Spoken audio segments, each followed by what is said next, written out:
गिबियावनो खुलुमबाय दुलाराय बर' फरायसा आफादनिफ्राय दिनै बे फुंबिलिनि समाव गासै बर' हारिनि सुबुंनो अननाय आरो सिबिनाय आरो हामलायनायखौ जों बावहरदों। दिनै 31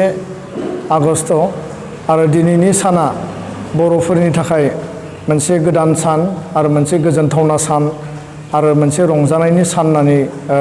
दुलाराय बर' फरायसा आफादनिफ्राय जों बुंनो सानो।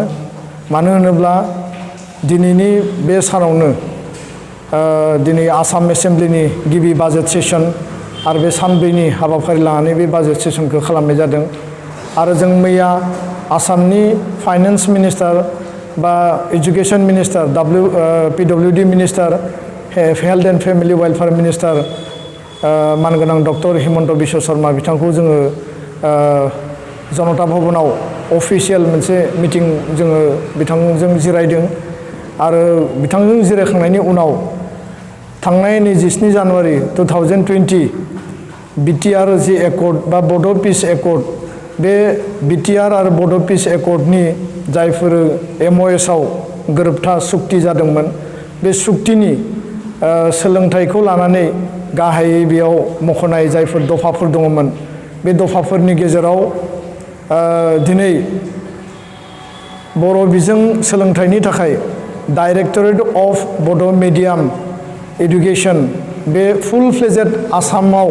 मोनसे डाइरेक्टरेट दिनै डिक्लेयार जागोन गायसनगोन आरो बिनि गेजेरजों बाजेट बेयाव डिक्लेयार जागोन आरो लोगोसे बे डाइरेक्टरनि जाय माने डाइरेक्टरेटनि जाय डाइरेक्टर बिथांखौबो दिनै बेयाव फोसावनाय जागोन। आरो बेजों लोगोसे जोंहा लवार प्राइमारि LP स्कुलनिफ्राय आप टु माने इउनिभार्सिटि लेभेलसिम बा कलेज लेभेलसिम जोंनि जि डाइरेक्टर बे डाइरेक्टरा आसाम नाङै बर' मिडियाम स्कुलफोरखौ बेयाव बिनि बेंखन्थायाव लाबोगोन आरो लोगोसेनो कलेज आरो इउनिभार्सिटि लेभेलनिबो जेसेबां जेंना जेंसि दङ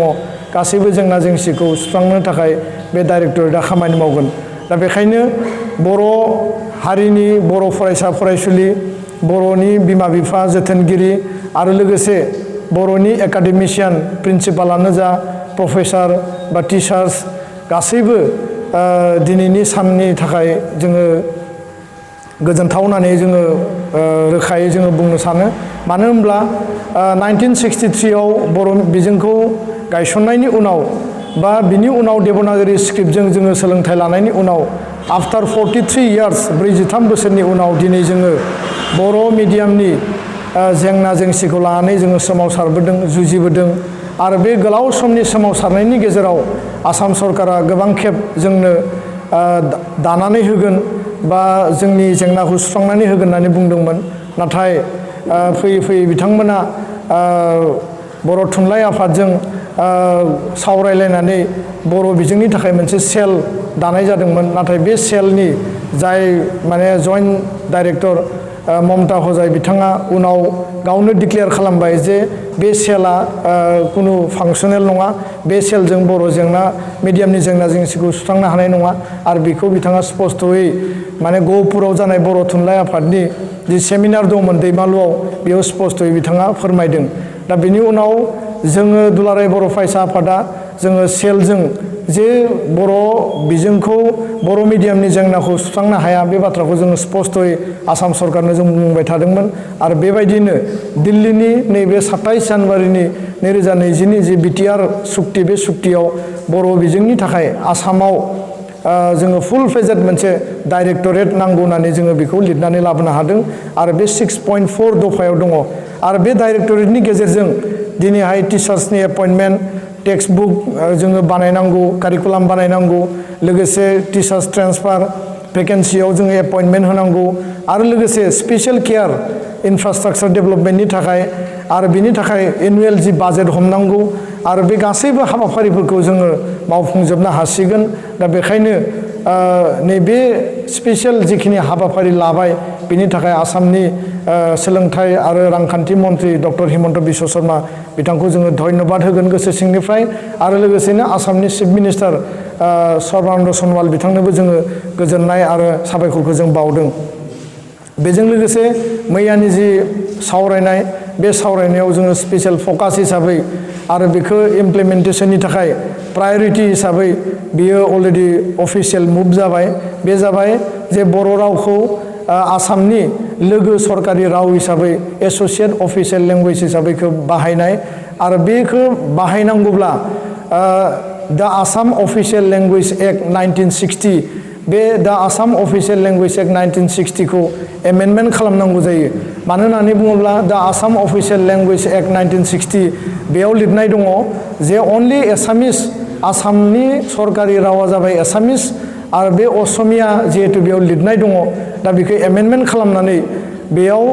एसोसिएट अफिशियेल लेंगुवेज हिसाबै बर' रावाबो आसामनि सरकारि राव हिसाबै बाहायजागोन आरो बेखौ एमेन्डमेन्ट खालामनायनि थाखाय आसाम सरकारा बा मैयानि मेलनि गेजेरजों बे अफिशियेल मोनसे प्रसेसआव अलरेडि बियो स्टार्ट जाबाय दा बेजों लोगोसे दिनै बर' बिजोंनि जि सोलोंथाइ बर' मिडियामनि जि स्कुल भेन्सार इन्स्टिटिउसनफोर दङ दिनै प्रभिन्सियेलाइजेसन प्रसेस 2011 आव मोनसे बिल लाबोदों बिनि उनाव बे बिलखौ ड्रप खालामनानै 2017 आव आरोबाव मोनसे बिल लाबोनाय जादों आरो बे बिल बायदियैनो नै रिसेन्ट आगस्ट दाननि 17 तारिखआव आसाम सरकारा आसामनि जेसेबां भेन्सार इन्स्टिटिउसनफोर दङ बा भेन्सार पस्टफोर दङ पस्ट प्रभिन्सियेलाइजेसननि थाखाय बिथांमोना लिस्ट फोसावदों आरो कलेजनिबो degree college junior college higher secondary बेखौ फोसावदों नाथाय बेयाव गोबांथार बर' मिडियामनि हाई स्कुल बे थालांदों दिनै एलपि आरो एमइ स्कुला जाथ'वाखै कर'ना भाइरासनि थाखाय फिल्ड भेरिफिकेसन खालामनो हायाखै होननानै बुंदों किन्तु बिनि खामानियाबो सेप्टेम्बरनि लास्ट नङाबा अक्ट'बर दानाव स्टार्ट जागोन होननानै फोरमायदों दा बेनिखायनो दिनै एलपि आरो एमइ स्कुलनिबो गोबां फरायसालिफोरा थालांगोन हाई स्कुलनि गोबां फरायसालिफोरा थालांदों आरो लोगोसे कलेजनि गोबां पस्टफ्राबो दिनै थालांदों दा बेखायनो दिनै दुलाराय बर' फरायसा आफादा बे जि एकर्ड बे एकर्डआव लिरनाय बायदियै जोंहा जि दफा दंखायोमोन 6.3 बे 6.3 बायदियै मोननै बाथ्रा बेयाव स्पेसियेलि मख'नाय दङ जे बिटिआर ओनसोलनि बा बिटिसि ओनसोलनि माने बर' आरो एसामिस बा बेंगलि जि मिडियामनि फरायसालियानो जाया मानो जे जायफोर भेन्सार बेखौ प्रभिन्सियेलाइजेसन खालामनाय आरो नैथियाव आसामाव बिटिसिनि बाहेरायाव थानाय फरायसालिफोर जायफोर दङ बर' मिडियामनि स्पेसियेलि बेखौ माने प्रभिन्सियेलाइज खालामनाय दा बे स्कुल प्रभिन्सियेलाइजेसननि बेलायावबो स्पेसियेलि मैया मोनसे डिसिसनाव फैबाय जे according to the spirit of the Bodo' peace accord or BTR accord Assam सरकारा स्पेसियेलि माने बिटिसिनि फरायसालि आरो आसामनि बर' मिडियामनि फरायसालि मोननैखौबो जथायनानै निड बेस बेसिसाव गोदानै मोनसे बिल एमेन्डमेन्ट बिल लाबोनानै स्पेसियेल कनसिडारेसन आरो सिम्पेथेटिक बे माने ग्राउन्डआव उइदाउट एनि प्रिकन्डिसन बे फरायसालिफोरखौ एकर्डनि दफा मथे मावफुंनो थाखाय दुलाराय बर' फरायसा आफादा बेखौ जोङो आपिल खालामदों आरो आसाम सरकारा बेखौ गनायनानै लादों दा फैबाय थानाय समाव नैबे 2017नि आसाम माने भेन्सार इन्स्टिटिउसन प्रभिन्सियेलाइजेसन जि पस्ट प्रभिन्सियेलाइजेसन जि एक्ट बिनि गेजेरजों जायफोर फरायसालिफोरा दिनै थालांबाय बा थालांनायनि लामायाव जायफोर कलेजफोरा दिनै थालांबाय गोबां माने कलेजनि पस्टफोरा दिनै थालांबाय बे गासैबो थालांनाय पस्ट आरो जानो गोनां जायफोर भेन्सार इन्स्टिटिउसन बे गासैबो नैबे एक्टनि आवथायाव फैनानै माने सिस्टेमेटिकेलि फेस मेनाराव गासैबो स्कुलखौ प्रभिन्सियेलाइज खालामनायनि थाखाय आसाम सरकार आरो दुलाराय बर' फरायसा आफाद मोनसे इउनाइटेड एफर्टनि गेजेरजों जोङो मावफुंलांनो थाखाय मैया डिसिसन लानाय जादों आरो बिनि थाखायबो जोङो आसाम सरकारखौ स्पेसियेलि जोङो धन्यबाद होगोन जे बिथांमोना टाइम बाउन्ड कर'ना भाइरासनि थाखाय एसे डिले जादों किन्तु टाइम बाउन्ड इमप्लिमेन्टेसननि थाखाय जिखिनि स्टेप लादों आरो बेयो जोंनि थाखाय मोनसे रंजाथाव गोग्गाथाव आरो बिटिआर एकर्डनि बे मोनसे माइलस्टोन बा स्टेपिं स्टोन होननानै जोङो बुंनो सानो दा बेजों लोगोसे दिनैहाय दुलाराय बर' फरायसा आफादनि जोंनि प्लेटफर्माव बिटिसिनि जायफोर टेट अलरेडि पास जानानै दङ बा आसाम टेट जायफोर अलरेडि क्वालिफाइड जाबाय आरो लोगोसे सि टेट बर' माने स्टुडेन्टफोर जायफोर क्वालिफाइड जाबाय बे आलादा आलादा माने मोनसे केटेगरियाव दिनै डिभाइड खालामनानै दोनदों माखासे कन्ट्रेक्चुवेलाव दङ माखासेया दाबो एपइन्टमेन्ट मोनाखै माखासेया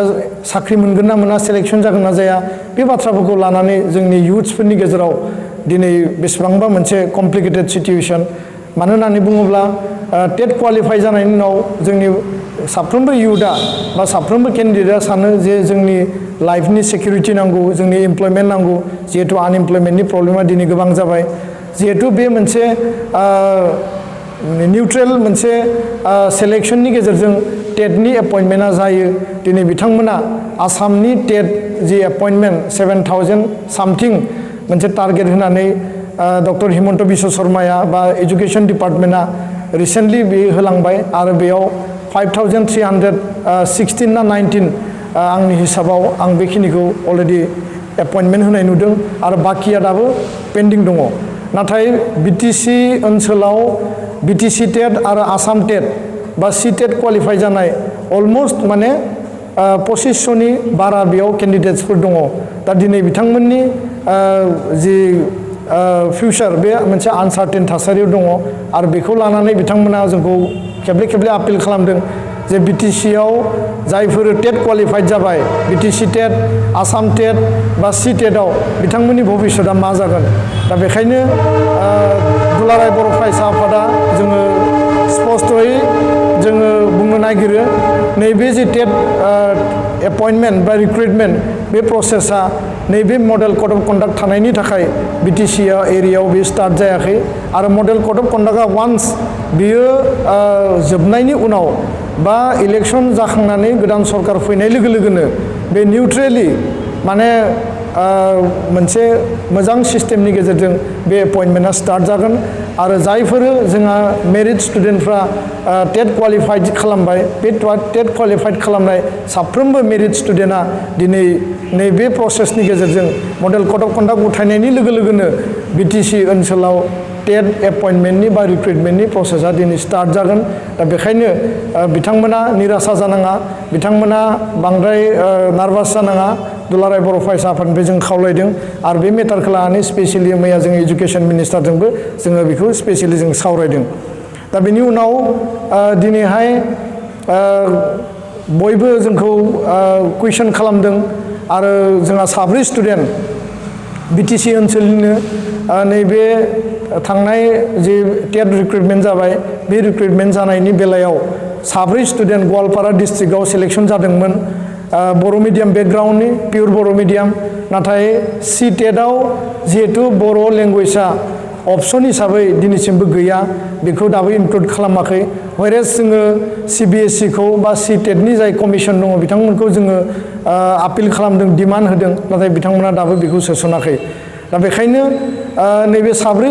केन्डिडेटआ फार्स्ट प्रभिजनेल लिस्टआव बिथांमोना गवालपारा डिस्ट्रिक्टनि थाखाय सेलेक्सन जादों आरो गवालपारा डिस्ट्रिक्टआव जिखिनि पोस्ट भेकेन्सि दङ दिनै बे फिलआप जाजोबाखै दा बेखायनो बिथांमोननि जिखिनि थासारि बे थासारिखौ नायनानै जोङो एजुकेशन मिनिस्टारजों स्पेसियेलि गांसे लेटार होनानै पियर बड' मिडियाम बेकग्राउन्ड जानायनि थाखाय बे केन्डिडेट साब्रैखौ कनसिडारेसन खालामनानै एपइन्टमेन्ट होनांगौ बा रिक्रुइटमेन्टआव सोनांगौ होननानै जोङो मैया बिथांखौ आपिल खालामदों आरो बिथाङा बेखौ मोनसे रिकमेन्डेसन होनानै नट लिरनानै हरदों दा जोङो आसा खालामो दि बिथांमोननि साब्रैनि जि पस्ट बे पस्टआ गोख्रैनो जानानै फैगोन आरो बिनि थाखाय अफिसियेल माखासे मावनो गोनां थायोब्ला थारैनो बिथांमोनाबो बिनि थाखाय मुभ खालामगोन बिनि अनगायैबो बयनिख्रुइबो गुबै आरोबाव मोनसे स्टेप जोङो दिनै मोनसे बेनिफिट जोङो मोननो थांगासिनो दङ बे जाबाय जि जुडिशियेल आसाम जुडिशियेल सार्भिस बर' स्टुडेन्टफ्रा बर' सुबुंफ्रा जथेस्थ' टेलेन्ट दिनै दङ जथेस्थ' माने क्वालिफिकेसन लाबाय दिनै LLM LLB खालामनाय दङ बेजों लोगोसे मास्टार डिग्रि खालामनाय MSc MCom बा नोङो MA खालामनाय दङ दा बे गासैबो सेक्टरखौ नायनानै जोंनि जायफोर जग्य व्यक्ति जायफोर इन्ट्रेस्टेड जायफोर एसपायरेन्ट बिसोरो दिनै जाज जानो लुबैयो बा नोङो हायार लेभेलनि जुडिशियेल सार्भिसाव बिसोर गावसोरखौनो माने गावखौनो बे बिथांमोना थिसननो नागिरो दा बेबायदि बेलायाव आसाम जुडिशियेल सार्भिस जि मोनसे आनजाद जायो बे आनजादाव दिनै उथ्रिसार जानोब्ला मोनसे लेंगुवेज पेपार 50 मार्क्सनि होनांगौ आरो बे लेंगुवेज पेपारा आसाम जुडिशियेल सार्भिसाव अनलि एसामिस लेंगुवेजआल' बेयाव इनक्लुड जानानै दङ जायनि थाखाय बर' मिडियाम बेकग्राउन्डनि बा बर' स्टुडेन्ट गुबुन गुबुन मिडियाम बेकग्राउन्डनि एक्सेप्ट माने एसामिस बिथांमोना आसाम जुडिशियेल सार्भिसखौ होनो नागिरब्लाबो दिनै बिथांमोना माने होनायनि खाबुखौ मोना आरो होयोब्लाबो एसामिस लेंगुवेज पेपारखौ बिथांमोना क्वालिफाइ खालामनो हाया जायनि थाखाय दिनै माने गोबां बोसोर माने डिकेड्स आफ्टार डिकेड जोंनि स्टुडेन्टफ्रा आसाम जुडिशियेल सार्भिस क्वालिफाइ खालामनानै जाज जानो हानायनि जि जोंहा लामा बे लामाया दिनै बन्द जानानै दङ दा आरो बिथांमोननि जि केरियार बे केरियारावबो बिथांमोना बादा मोननानै दङ दा बेखायनो आसाम जुडिशियेल सार्भिसाव बे 50 मार्क्सनि बड' लेंगुवेज पेपारखौ सोनांगौ होननानै बेखौबो मैयानि सावरायनायाव एक्सेप्ट खालामबाय आरो बे स्पेसियेलि हाइकर्टनि अधीनाव थायो हाइकर्टनि चिफ जास्टिसनि अधीनाव थायो दा अनारेबल हाइकर्टनि चिफ जास्टिसा बेखौ एकोमोडेट खालामनाय लोगो लोगो सोसननाय लोगो लोगो आरो सरकारा बिनि सायाव जेब्ला रिटेनलि चिफ जास्टिसनिसिम लेटार हरगोन बे अलरेडि जानानै फैगोन होननानै जोङो आसाबादि आरो बे लामायाबो जोंहा क्लियारलि गेवबायनानै जों सानो दा बेखायनो बिनि अनगायैबो माखासे जोङो माने बाथ्राफोरखौ जोङो मैया एडिसन खालामदों जेरै दाख्लैबावै सल्ल'खान आसाम नाङै जिखिनि कलेज दंमोन डिग्री कलेज बेयाव साइन्स स्ट्रिमखौ इन्डाक्सन खालामदों नाथाय बिटिसि ओनसोलनिफ्राय गंसेबो साइन्स स्ट्रिमनि बेयाव माने इन्डाक्सन जायाखै वायरेस प्रप'जेलाव दङमोन दा जों मिथिनायाव जोंनो फोरमायदों जे मडेल कड अफ कन्डाक्ट थानायखाय सेलेक्टेड जाखानाय साइन्स माने साइन्स स्ट्रिमनि इन्डाक्सन जायफोर कलेज बे कलेजखौ बेयाव सोसननो हायाखै दा माने मडेल कड अफ कन्डाक्टआ उथायनायनि उनावनो बे सोसननायनि हाबाफारिया जागोन बेखौ फोरमायदों क'क्राझार ल' कलेजनि थाखाय प्रभिन्सियेलाइजेसन आरो फाइनान्सियेल एड बे बाथ्राखौ जोङो स्पेसियेलि प्रेसार होदों music and fine arts college Kokrajhar बिनि थाखाय बाजेट जोंहा थांनाय बारावनो बेखौ एनाउन्स खालामनाय जादोंमोन आरो बिनि थाखाय हाबाफारिया स्टार्ट जासिगोन लोगोसेनो थांनाय बोसोराव आसामनि गोबां कलेजाव माखासे जोङो पस्टफोरखौ मोननाय जादोंमोन बर' डिपार्टमेन्टनि थाखाय आरो बे पस्टफोराव 6 जोंनि केन्डिडेट्सफोरा अभार एज जानायनि थाखाय बिथांमोननि पस्टआ ड्रप जादों आरो बिथांमोना एपइन्टमेन्ट मोननायनि लामाया बन्द जानानै दङमोन दा बेखायनो बे मेटारखौबो जोङो स्पेसियेलि कनसिडार खालामनानै टेकआप खालामनांगौ होननानै जोङो मन्थ्रि बिथांखौ बुंदों आरो बिथाङा बेखौ लानानै सिरियासलि फल' आप खालामदों आरो बेखौ निस्सय जोङो मोजां रिजाल्ट मोनगोन होननानै जों सानो आरो बेजों लोगोसे जायफोर दिनै नैबे पस्ट प्रभिन्सियेलाइजेसनाव ड्रप आउट जाबाय बे हाई स्कुलाव हायार सेकेन्डारियाव जुनियर कलेजाव डिग्रियाव बर' डिपार्टमेन्टआनो जा सोरबा केमिस्ट्रि बा नोङो जि साबजेक्टआनो जाया माने एजुकेसन इंलिश बे ड्रप आउट पस्टफोरखौ इमिडियेटलि प्रभिन्सियेलाइजेसन खालामनायनि थाखाय राहा लानांगौ आरो लोगोसे बायरा इउनिभार्सिटिनिफ्राय डिग्री लानानै फैनाय जेरै पुणे इउनिभार्सिटि पन्डिचेरि इउनिभार्सिटि बै पस्ट माने जायफोरा मावनानै दङ बिथांमोनखौ दिनै ड्रप खालामनाय जादों पस्ट प्रभिन्सियेलाइजेसना जानानै फैयाखै बे मेटारखौ लानानै जोङो डिसकास खालामदों दा अभारअल दुलाराय बर' फरायसा आफादनिफ्राय जोङो मैयानि डिसकासना 100% फ्रुइटफुल आरो बेयो BTR Accord इमप्लिमेन्टेसननि स्टेपिं स्टोन आरो बेजोंनो बर' हारिनि जोंनि जिखिनि जेंना जेंसि सोलोंथाइखौ लानानै जेखौ जों राजा लामायाव रेल लामायाव जों होख्रावबाय जोङो गोबां धरना होबाय सरकारजों सावरायबाय नाथाय बे जानानै फैयाखैमोन दा दिनैहाय बेयाव फुल फेजेड डाइरेक्टर आरो एडिशनेल डाइरेक्टर 3 गाहाम बेयाव जइन्ट डाइरेक्टर थागोन आरो बेयाव जिखिनि माने LD माने आरो माने LDA थागोन बा माने आपार डिभिजन क्लार्क थागोन बा 3rd ग्रेड 4th ग्रेडनि इमप्लयिजफोर थागोन आरो बेजों लोगोसे बेयाव जिखिनि इनफ्रास्ट्राक्चार नांगौ आसाम सरकारा बिनि थाखाय बाजेट तयार खालामनो थाखाय अलरेडि अर्डार होबाय आरो दिनैनि जि फार्स्ट सेसननि जि एसेम्बलि सेसन बेयाव थारैनो डक्टर हिमन्त बिश्व शर्मा सोलोंथाइ मन्थ्रिया बेखौ फोसावगोन आरो बेखौ जोङो दिनै वेलकाम खालामबाय आरो बेजों लोगोसे बे जोंनि थाखाय बेसेबांबा मोनसे गोजोनथावना रादाब आरो लोगोसेयैनो जायफोर जोंहा पलिटिकेल इश्युसफोर दङमोन दिनै BTRनि एरिया एक्सटेनसन एक्सपानसननि बाथ्रा दङ एरिया इनक्लुजन एक्सक्लुजननि बाथ्रा दङ पारा 40 नि गेजेरजों कमिसन बानायनांगौ बे मेटारखौबो जों डिसकास खालामदों आरो बर' कसारि वेलफेयार अट'नमास काउन्सिल बिनि बिला फैनांगौ नाथाय बेयाव स्पष्ट जों मोनसे बाथ्राखौ सरकारनो जोङो क्लियारलि मेनसन खालामदों जिहेतु बियो मोनसे एग्रिड पइन्टमोन जे सनितपुर आरो बिश्वनाथनि माने ट्राइबेल इनहेबिटेड एरियास एन्ड हेभिं माने मेजरिटी ट्राइबेल पपुलेशन जिफोर ओनसोल दङ बा भिलेज दङ बे ओनसोल आरो भिलेजखौ BTR आव सोसननाय जागोन आरो बे बर' कसारि वेलफेयार अट'नमास काउन्सिलाव बियो हाबनाय नङा दा बेखायनो कमिसना बे बाउन्डारिखौ बा बे भिलेजफोरखौ बे डिमार्केसन खालामगोन दा बेयाव जोंहा कुनु कन्ट्राडिक्सन जानो गोनां गैया बे बाथ्राखौ जों सरकारनो स्पेसियली बुंदों आरो सरकाराबो बेखौ गनायनानै लादों कार्बि आंलंनि ST हिलनि बाथ्रा आरो बे ST हिलनि इस्युआ फैबाय थानाय पार्लियामेन्ट सेसनाव बियो पास जानायनि लामायाव आरो बे बाथ्राखौबो जोङो मिथिनानै बा सरकारा बेखौ स्पेसियली हम मिनिस्टार आरो लोगोसे आसामनि चिफ मिनिस्टार आरो फाइनान्स मिनिस्टार एजुकेशन मिनिस्टार बिथांमोना बेखौ लानानै सिरियासलि टेक आप खालामदों मानो होननानै बुङोब्ला बे नेशनेल कमिटमेन्ट आरो बियो BJP जिहेतु रुलिं स्टेट आरो जिहेतु सेन्ट्रेलावबो BJP दङ बियो BJP सरकारनिनो मोनसे नेशनेल कमिटमेन्ट आरो केन्द्रीय सरकारनि प्रधानमन्त्रीनि बा हम मिनिस्टारनि बे नेशनेल कमिटमेन्ट आरो बे कमिटमेन्टखौ जोङो मावफुंहोनांगौनि थाखाय दुलाराय बर' फरायसा आफादा जों खामानि मावगासिनो दङ दा बेखाय दिनै जायफोर बाथ्राखौ लानानै जोंनि गेजेराव गोबां दान्थे बिदान्थे जादों जायफोर बाथ्राफोरखौ लानानै दुलाराय बर' फरायसा आफादखौ कुइसन खालामदों जायफोर बाथ्राफोरखौ लानानै दुलाराय बर' फरायसा आफादनि बारग' आफादगिरि आरो BTR सुक्तिनि माने सागानगिरि प्रमद बर' बिथांखौ कुइसन खालामदों बेयाव कुइसन खालामनायनि कुनु जुक्ति गैया बा बेयाव कुनु थल गैया होननानै जों सानो मानो होननानै बुङोब्ला जोङो दुलाराय बर' फरायसा आफादा बा सिगनेटरि लिडार्सफोरा बा अर्गेनाइजेसना गासैबो हाबाफारिखौ जोङो वान आफ्टार एनादार मावदों आरो बेखायनो सम थानायावनो आरो नैबे समानो जोंनि थाखाय हाइस्ट टाइम आरो बे समाव जोङो इउनाइटेड भइस होनानै जोङो हाबाफारिखौ मावना लानायनिसै सम बेयाव दान्थे बिदान्थे बा माने सोरखौबा सोंखारिनाय सोरखौबा जुक्ति होनाय उमुग लिडारा मोजां उमुगा गाज्रि बेबायदि बुंनायनि बाथ्रा गैया राजखान्थिया सोलिगोन राजखान्थिया हान्जाजों हान्जा सोलिगोन पलिटिक्सआ पलिटिक्सजों सोलिगोन आरो पलिटिकेल मोनसे सिटुएसनाव माखासे थासारिया जायो नाथाय जातिनि सार्थनि थाखाय माहारिनि सार्थनि थाखाय माहारिनि सोलोंथाइया जौगानांगौनि थाखाय दिनै गियानजों सोलोंथाइजों जेरैबायदि सोमोन्दो दङ सोलोंथाइनि गेजेरजोंसो मोनसे हारिया गोख्रों जागोन हारिनि सिनस्रिया गोरा जागोन बे गासैबो बाथ्राखौ लानानै दिनै दुलाराय बर' फरायसा आफादा बर' हारिखौ वर्ल्ड क्लास लेभेलाव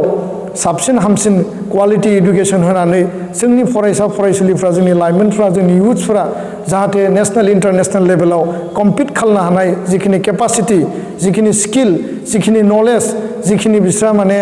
गावहानो मोनसे एम दङ बे एमखौ जाहाथे एचिभ खालामनो हायो बिनि थाखाय दुलाराय बर' फरायसा आफादा जों गासैबो हाबाफारिखौ मावलांगोन आरो सरकारखौ जोङो नारसिननांगौ सरकारखौ प्रेसार होनांगौ सरकारजों जों डिसकास खालामनांगौ सरकारनि खाथियाव जों खुद्रिनांगौ बे गासैबो जोङो खामानिफोरखौ उननि समाव जों मावगोन दा बेखायनो जोंनि इयुथ्सफोरा एसे कनफिडेन्ट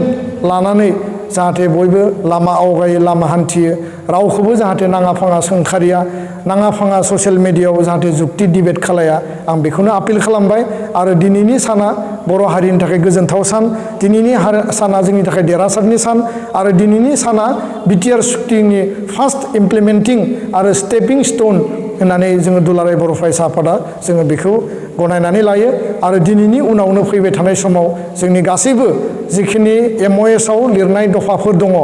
बे गासैबो दफाफोरखौ जोङो मावफुंलांगोन आरो बिनि थाखाय जोङो कन्टिनिउआसलि 24/7 दुलाराय बर' फरायसा आफादा खामानि मावनो थाखाय जोङो रेडि गोजोन्थों खुलुमबाय